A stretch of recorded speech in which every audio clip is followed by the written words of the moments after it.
Hello everyone ਸਤਿ ਸ਼੍ਰੀ ਅਕਾਲ ਜੀ ਸਾਰਿਆਂ ਨੂੰ। Welcome to Sandhu family vlog. ਅੱਜ ਆਪਾਂ ਤੁਹਾਡੇ ਨਾਲ ਜੀਪ ਦੀ ਫਿਰ ਤੋਂ ਵੀਡੀਓ ਸ਼ੇਅਰ ਕਰਾਂਗੇ ਤੇ ਅੱਜ ਆਪਾਂ ਜੀਪ ਦੀ ਇੰਜਨ ਸਾਊਂਡ ਤੇ ਐਗਜ਼ੌਸਟ ਸਾਊਂਡ ਤੁਹਾਡੇ ਨਾਲ ਸ਼ੇਅਰ ਕਰਨ ਲੱਗੇ ਆ ਕਿ ਇਹਦੇ ਵਿੱਚ ਜੀਪ ਦੇ ਵਿੱਚ ਆਪਣਾ ਕਿਹੜਾ ਇੰਜਨ ਹੈ ਤੇ ਇਹਦੀ ਜਿਹੜੀ ਸਾਊਂਡ ਹੈ ਉਹ ਕਿਸ ਤਰ੍ਹਾਂ ਦੀ ਹੈ ਤੇ ਇਹਦੀ ਐਗਜ਼ੌਸਟ ਸਾਊਂਡ ਕਿਸ ਤਰ੍ਹਾਂ ਦੀ ਹੈ। ਕਾਫੀ ਡਿਮਾਂਡਿੰਗ ਵੀਡੀਓ ਸੀਗੀ ਤੇ ਚਲੋ ਆਓ ਆਪਾਂ ਤੁਹਾਡੇ ਨਾਲ ਇਹ ਸ਼ੇਅਰ ਕਰਦੇ ਹਾਂ ਅੱਜ ਤੇ ਤੁਹਾਨੂੰ ਦਿਖਾਉਣੇ ਆ ਕਿ ਜੀਪ ਦਾ ਇੰਜਨ ਜਿਹੜਾ ਉਹ ਕਿਹੜਾ ਹੈ।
ਜਿਹੜੀ ਉਹ ਤੁਸੀਂ ਚੈੱਕ ਕਰ ਲਈ ਹੋਈ ਹੈ। ਹੁਣ ਆਪਾਂ ਇੰਜਨ ਸਾਊਂਡ ਤੁਹਾਨੂੰ ਚੈੱਕ ਕਰਵਾਉਣੇ ਆ। ਇੰਜਨ ਦਾ ਜਿਹੜਾ ਬੋਨਟ ਉਹ ਆਪਾਂ ਖੋਲ ਲੈਂਦੇ ਹਾਂ।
ਲਓ ਜੀ, ਤੁਸੀਂ ਐਗਜ਼ੌਸਟ ਸਾਊਂਡ ਜਿਹੜੀ ਜੀਪ ਦੀ ਉਹ ਵੀ ਚੈੱਕ ਕਰ ਲਈ ਹੋਈ ਹੈ ਤੇ ਇੰਜਨ ਸਾਊਂਡ ਜਿਹੜੀ ਉਹ ਵੀ ਚੈੱਕ ਕਰ ਲਈ ਹੋਈ ਹੈ। ਜਿਹੜੇ ਆਪਣੀ ਜੀਪ ਦੇ ਵਿੱਚ DI ਮਹਿੰਦਰਾ ਦਾ ਇੰਜਨ ਹੈ, ਬਹੁਤ ਹੀ ਸਟਰੋਂਗ ਇੰਜਨ ਹੈ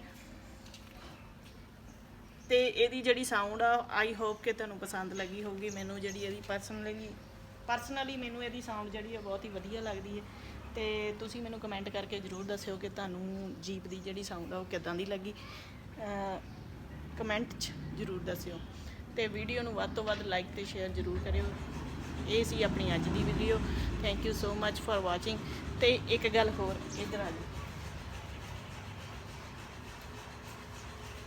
ਜਿਨ੍ਹਾਂ ਨੇ ਹਜੇ ਤੱਕ ਆਪਣਾ YouTube channel Sandhu family vlogs subscribe ਨਹੀਂ ਕੀਤਾ, ਪਲੀਜ਼ ਫਟਾਫਟ ਜਾ ਕੇ ਚੈਨਲ ਨੂੰ ਸਬਸਕ੍ਰਾਈਬ ਕਰ ਲਓ ਤੇ ਵੱਧ ਤੋਂ ਵੱਧ ਸ਼ੇਅਰ ਕਰੋ।